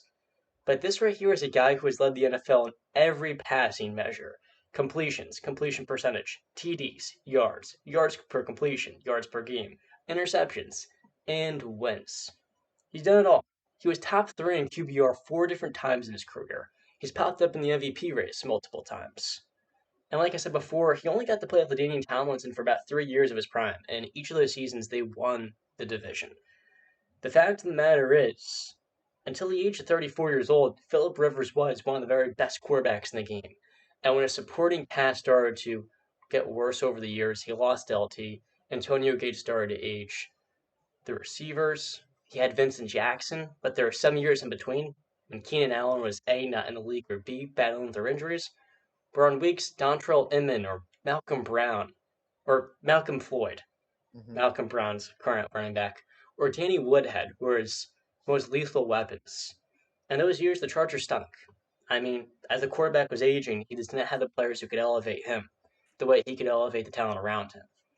And when you just look at Phillip's career, he had so many great players. Ryan Matthews, Melvin Gordon. We forget he played Darren Sproles.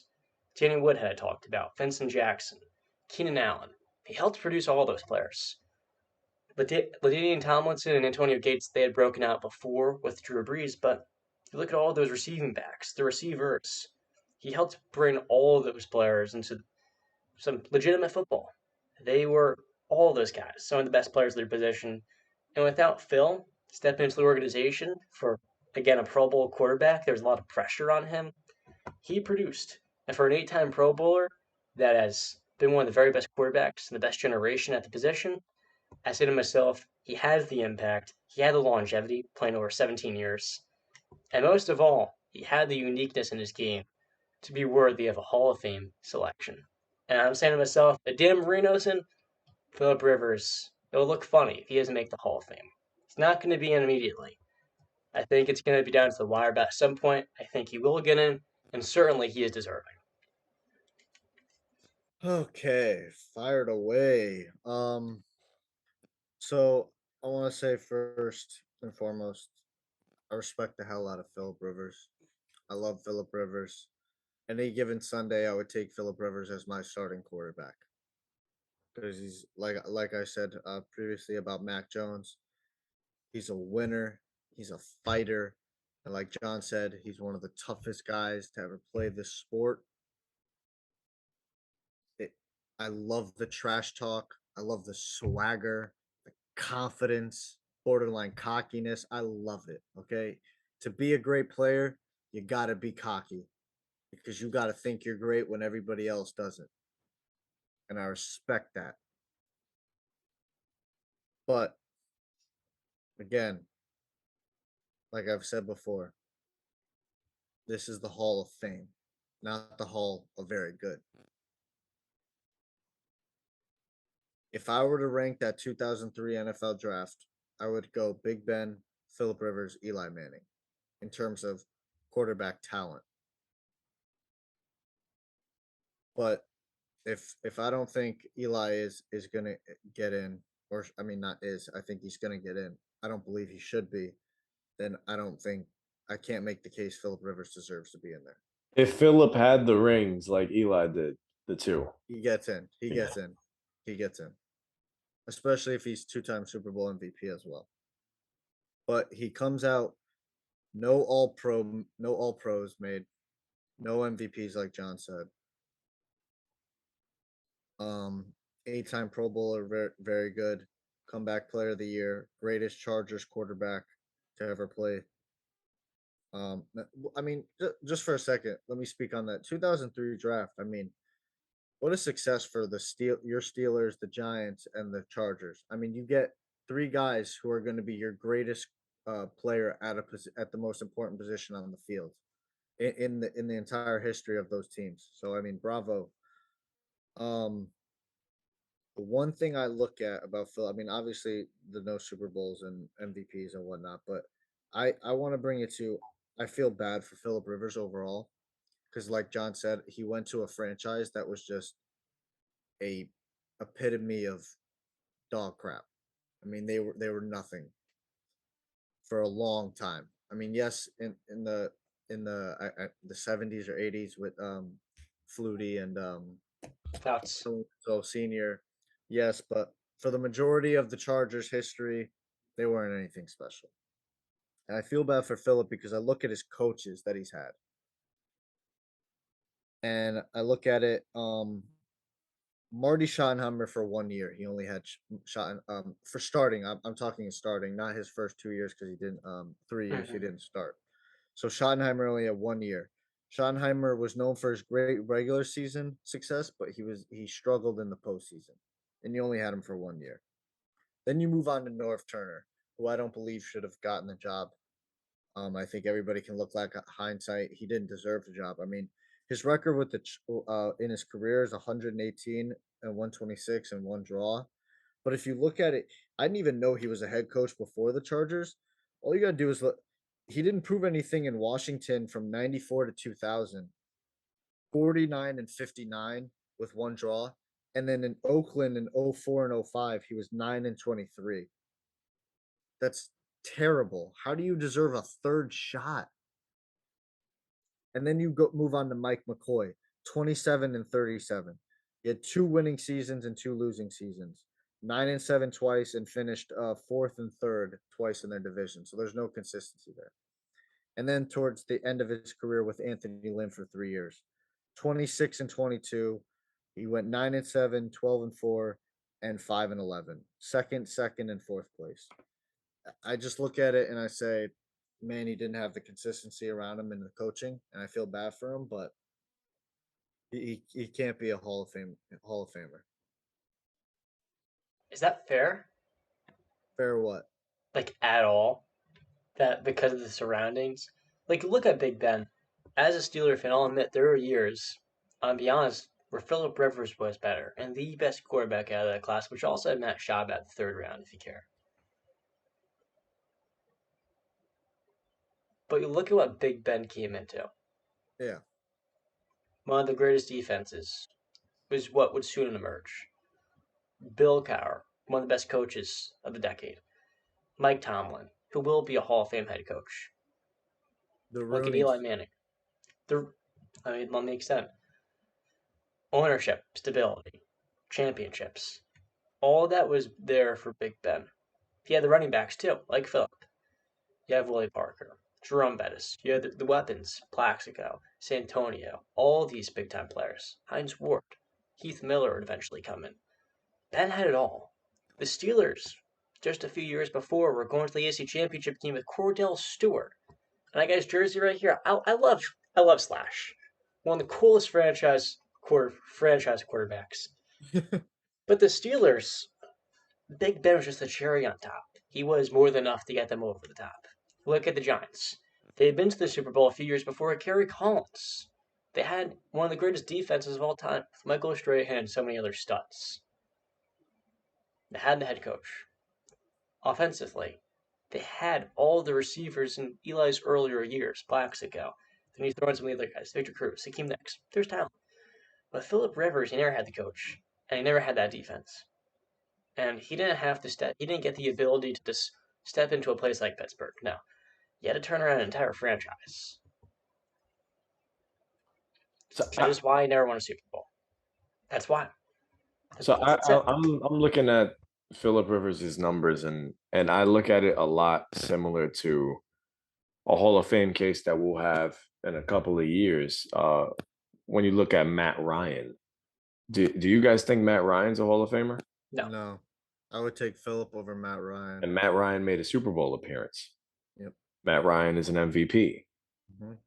You know, I'm not knocking Phillip Rivers, and I do ultimately think that he will get into the Hall of Fame eventually. More so, his personality is incredible. I remember this one play of him throwing a deep ball down the field, absolutely getting mashed. The guy that knocked him down picks him up, and Phillip Rivers in his ear screams, "Let's go!" A- af- after this guy just being so kind and picking you up, like he had this attitude on the field. He brought it every single game. Nobody was a better trash talker than him. Based on personality and you know, just his attitude on and off the field, yeah, he's a Hall of Fame person. He's a Hall of Fame player. I think with his numbers, like you mentioned, John, top five and a couple of statistics. Well, maybe that may be a little skewed because defensive changes. NFL rules change where it's more friendly to the quarterback now. So a lot of quarterbacks you could throw in Matt Stafford, Matt Ryan, guys that benefit from that, where they can pile up their throwing numbers. But I'm not going to knock Phillip. I think he played in probably one of the toughest times in AFC history when you're dealing with the two greatest quarterbacks of all time, much like Ben was with Peyton and Brady. Then you got to go up against Ray Lewis and Ed Reed in Baltimore and the Steelers' tough defense, Palomalu and the boys. You know, The Jets the, defense. the Jets' defense was no joke back then. I I guess maybe I don't judge them so harshly and say, "Oh, you had to be the best in that time," because no, there were so many people playing at their best. I look at Phillip Rivers' stats right here. He started his career 14-2 in his rookie year, 11-5 in his second, 8-8 in his third, then 13-3 in his fourth. The guy was winning games, man. He won games. It's just tough to overcome that. Like I said, you're going against some very, very tough opponents. The AFC was an absolute juggernaut back then. So yeah, ultimately, I do think his numbers are enough to get him into the Hall of Fame. Um, if you want to start talking about postseason and his Super Bowls, he should have won one or at least advanced to one. Sure, but like I said, that AFC was no joke. I'm not going to be too hard on him. Eventually, he'll get in. I don't think he's a slam dunk.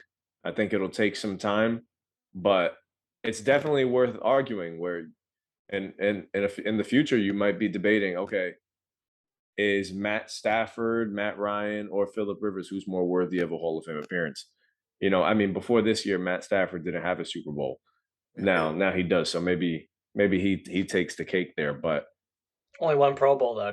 Phillips 8. gee, so it's definitely going to be a debate. And I was actually having an argument over the weekend with another Steelers fan um about my Big Ben take about not being a first ballot Hall of Famer, and it kind of morphed into a little Phillip Rivers debate too, and much more like it usually does. But um, I said you can make an argument that Phillip Rivers is better than Big Ben.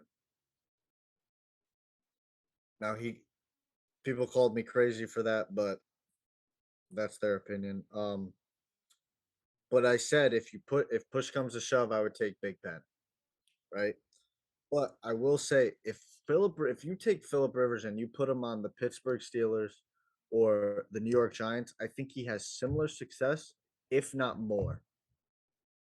Because I do think as a talent, I think he's more talented than Big Ben and Eli Manning as throwers of the football. I do So think he had more weapons on the outside than those guys. So I don't know if I exactly. Yeah. yeah, Eli, yeah, no, because you gotta remember Big Ben eventually got Mike Wallace, AB, Emmanuel Yeah, yeah. Sanders. No, I guess more so on the Eli side. For the majority of his career, he did have better weapons. So I don't know if he has the same Yeah, amount. because he had Antonio Gates for a majority of his Mhm. career.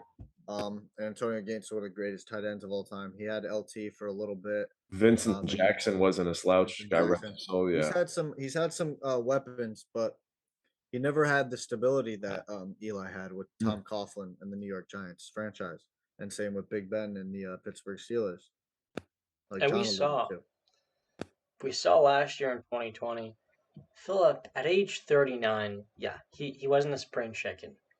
and they still won 11 games in spite of him being sporadic with the football. He kind of didn't know what he was going to give you on that specific Sunday. He was older, and even still, he was really efficient for them, and he helped them win 11 games. He was And that's 39 then, and that's and jumping into a brand new team, brand new franchise after being on a team for 16 years, and you got to learn a whole new system. in the middle of COVID too. Yep. It's not just any off season. Joe Burrow was talking about going to his rookie year. A lot of the meetings through virtual Zoom. What we're doing right now, it's completely different opposed to when you have a normal off season to work out in person. You have the typical regimens, and they almost beat that Bills team, which was a Super Bowl contender that year. I said to myself, what if you had that coach and Frank Reich and the defensive coordinators in Indianapolis? Because Jonathan Taylor then, just like LaDainian Tomlinson, it's kind of like the new changing of the guard with the elite young running back. He didn't have many great receiving options because remember, as a rookie, Michael Pittman, he wasn't him. His last season he was awesome at Carson Wentz, but it took him some time to develop. And they really didn't have the receivers; they just had the running backs and the scheme that worked for the defense and the offensive line. So for Phillip, I say, damn, what if he got that a decade before, the head coach and then all the talent? Because those years where he was missing the playoffs and North Turner, Keenan Allen was so often hurt, and that was another one of those guys. But if Keenan's not available, what do you really have? Jordan Matthews, he only had 1-2 years at his peak. Darren Sproles didn't really break out until he left.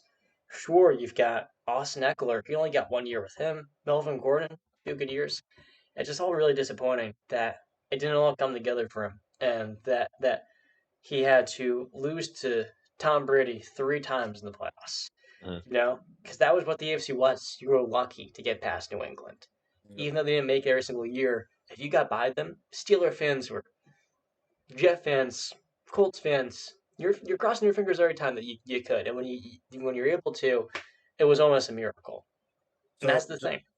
to wrap this up, because yeah, I mean, even with the Colts back in the early 2000s, the early Brady Peyton days, I forget the number, but I think Brady went like 8 or 11-0 in their first like whatever amount of games with Peyton.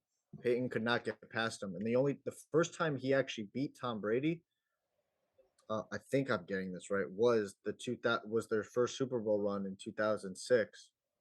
I think 2006 was the first time Peyton beat Brady. So I mean, when you deal with juggernauts, and that's what you're gonna get. But to wrap it up, I think you guys think that he's gonna get in eventually, not anytime soon, but eventually.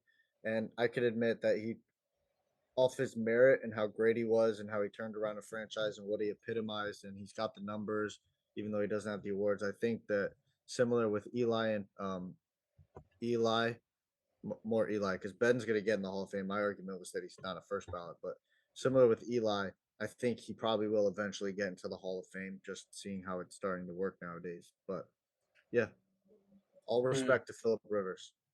All respect. No, If only. Now it's time, John. it's time for you. The your floor is little- John's. The floor belongs to Mr. Steel City himself to talk about the Ketchup Stadium down in Pittsburgh. Take it away. We took a bathroom break before this, and I was considering grabbing the ketchup bottle. But it would have been too emotional, man. It would have been way too emotional. After all, they may not be getting rid of the ketchup bottle on the side of the stadium, but my heart is broken, guys. As a kid that grew up as a big-time Steelers fan, I'd always play Madden. Heinz Field in Pittsburgh, Pennsylvania. There was a ring to it well before I knew what even Heinz was and where it came from as a young kid. And the Steelers brand, they're in Pennsylvania, but they're in Western PA. The stadium was a large part of that. They had the quarterback that was the image of the team. They had it all. They had the stadium. And now after 20 years, stadium name is changing to, this is the first and last time we're going to call it this, the Acrisure Stadium, a Michigan insurance company, which is a little bit different than Heinz Ketchup in terms of familiarity with Pittsburgh. That's neither here nor there. Ultimately in life, it all comes down to business. It's like anything else in pro sports. And when it comes to naming rights contract for an NFL stadium, the Steelers they had the second lowest naming rights contract, the second least amount of dollars. When they signed their deal with Heinz in 2001, it was for $2.85 million annually, which in 2022 ranked 31st in the NFL. But with Acrisure, they offered over $10 million per year for the next, whatever it is. I don't care. I don't want the stadium name to be Acrisure. They offered the Steelers 350% increase from the initial rate. And that right there allows the Steelers to continue building the museum. I forget the exact name of it, which is off to the side. And more importantly, it'll allow the Steelers to keep their stadium on the North Shore. I'm just really sad. I'll never call the stadium this ever. All due respect to the company, you're really just people say Steelers fans will get over it, but every time I call it Heinz Field and they go Acrisure, I'm gonna cringe every single time because that's not what I know it as. And they're saying maybe they'll keep the ketchup bottles, the seats will stay, the typical Steeler colors, all that good stuff. But not only is there not the same ring to it, but aesthetically, it's just part of as a Steeler fan, it's all being stripped away from me. Ben is gone. Kevin Colbert's gone. The stadium name's gone. And we go through all these years of suffering. As I'm someone that never got to see them win the Super Bowl. My first year watching the team was 2008. So the year after the San Antonio Holmes catch in Super Bowl 43. And, I never got to catch that. So for me, my entire time as a Steeler fan has just been disappointment and letdowns in the postseason. I never got to see them win a Super Bowl. I got to watch them lose to the Packers, which is, I'm not a Jet fan, so I could be really fortunate. But at least as a Jets fan, you know what you're signing yourself up for. As a Steeler fan, you're expecting the world because this is one of the best organizations in North American sports. And I'm just so sad. I get it, bro. If Yankee Stadium ended up turning into Amazon Stadium, I would lose my mind. It'd be way worse than Amazon. I think you're feeling the same pain as Lakers fans right now. Oh yeah. Staples Arena becoming crypto, whatever the. This honestly might be worse. I don't know. I don't think so. But Staples Center, it doesn't represent Los Angeles the same way Heinz does Pittsburgh. Heinz is Pittsburgh, and they're named as some Michigan insurance company. I guess and plus the Lakers weren't playing in the Staples Center. I mean, they were in another arena, if I'm not mistaken, before with Kobe and Shaq. Kobe and Shaq weren't always in the Staples Center. So I guess you're right. You're right, John. This stings. So you know what? Before we move on to trivia, can you share with us your experience at Heinz Field? Yeah, I got to. Fortunately, this last year I went, and that was a whirlwind of a weekend for me as a Steeler fan. I never went to Heinz Field. And when I know it, it'd be the Steelers' second last game with it being known as Heinz. But, every time they score a touchdown, they got the ketchup bottles by the scoreboard. I don't remember exactly, but ketchup, the theme on the outskirt, it's really cool. And I'm sure that the color and the branding in the stadium will be similar, but this allows the Steelers to renovate what was one of the lowest or the cheapest deals in the NFL to all of a sudden renovate the stadium. And Heinz Field as it is, it's an awesome location. Like, I'm from New Jersey. I compare it to MetLife, and MetLife is down on the floor, this water bottle is upside down. Heinz Field's up here, man. Amazing location. The tailgates there are way better because while it may be really cold, you're not going to watch crappy football when you're actually in the stadium. So there's a big difference there. Actually, something to look forward to. The tailgate isn't the best part. Steeler games are awesome. I mean, then again, I've only been to 2 stadiums. Let me tell you, man, all the people that have been to all of them, they say Pittsburgh, they've got one of the best experiences as a fan. And, just being able to go to a place where it's not just a stadium for football, but it's so much of it is just, frankly, in the football season, it starts with a T. I'm blanking on the word. I don't know. What did you say? I didn't hear you. I didn't The catch word that. starts with the letter T, not transportation for some reason. That What are you referring tourism. There you Taurus. go. Okay. It's a tourist attraction. You go in the stadium and people be holding signs. I'm from this yay amount of miles away, Hawaii. A lot of New Jersey people would be holding the signs at the pro shop because there's Steeler fans all over. It's similar to Dallas where you got them everywhere because of the '70s dominance. All those people that are kids then are now parents now. So it's a tourist attraction. The tailgates were really fun, and the community of Steelers fandom. There was nothing like it in Big Ben's last home game versus the Baltimore Ravens. And let me tell you, watching him beat Lamar Jackson and then seeing Lamar slam his helmet on the sidelines, nothing felt better. It was one of the coolest things for me. Just watch us kick the Ravens at home. And frankly, it's an awesome stadium. I'm just never calling it that name ever. Well, at least the stadium is still there, and they're keeping that same location. Certainly. You'll get over the name change Yeah. when Kenny Pickett is throwing dimes to Deontay Johnson. Until he gets traded to somewhere. Let's jump right into trivia, man. Brandon, I heard you got 2 for us today. Let's do it. Brandon's revenge. All right, so I've got 2. I got one kind of easy one and one pretty tough one. Cool. So we'll start with the easier one. So he was both players I'll give you off the bat. Both are undrafted players. I have an undrafted one too. Uh-oh. This guy is an undrafted player from the 2013 draft. He's a 2-time Pro Bowler and made a second-team All-Pro once. Position? He's a wide receiver. Still in the league? Yep. He's had 2 seasons of over 1,000 yards.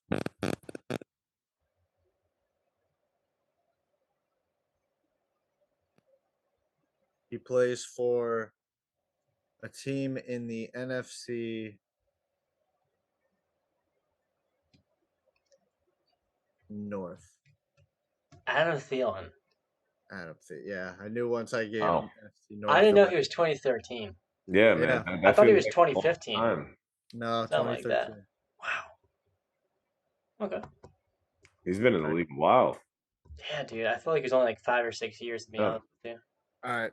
So I gave you the easy one, and once I said NFC North, I knew somebody was gonna get it. But here's the tough one. Here's the one that I'm like, okay, let's see what y'all got.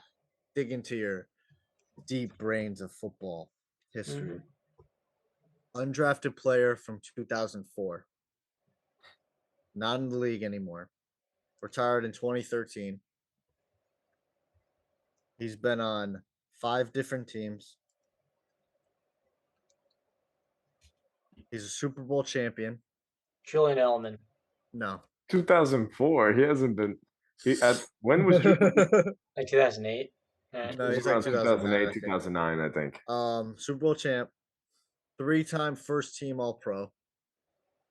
Miles 3-time Austin? Pro Bowl. Huh? 3-time Pro Bowler. Miles Austin? No. Damn. Can we get a team or division, position? I won't give you position because that'll give it away, I think. Okay. Okay, so he played for the Packers, the Saints. Nick Collins. No. Damn it. The Texans. And one of John's rival teams, the Baltimore Ravens. And that's where he won the Super Bowl.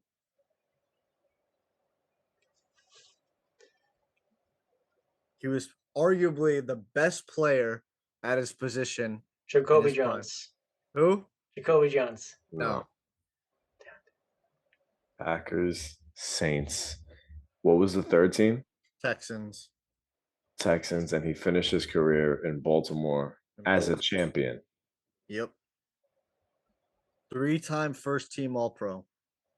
3-time Pro Bowler. All right, I'll give you his position. Yeah, come on. So I said arguably the best player at his position. This is a forgotten position. This is a position nobody cares about anymore.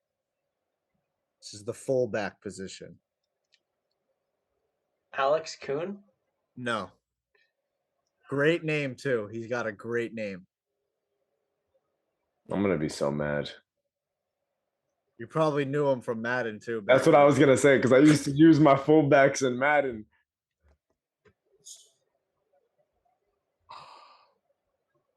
Who was the fullback on that Ravens team? That was 2012, dude. Holy cow. It wasn't DeMarco. Okay, so he played on the Texans, the Packers. So he helped block for Arian Foster in his 2010 breakout campaign. He was this isn't going to help you, but he was ranked 45th player in the top 100 NFL players in 2011, and in 2012 he was ranked higher than Peyton Manning.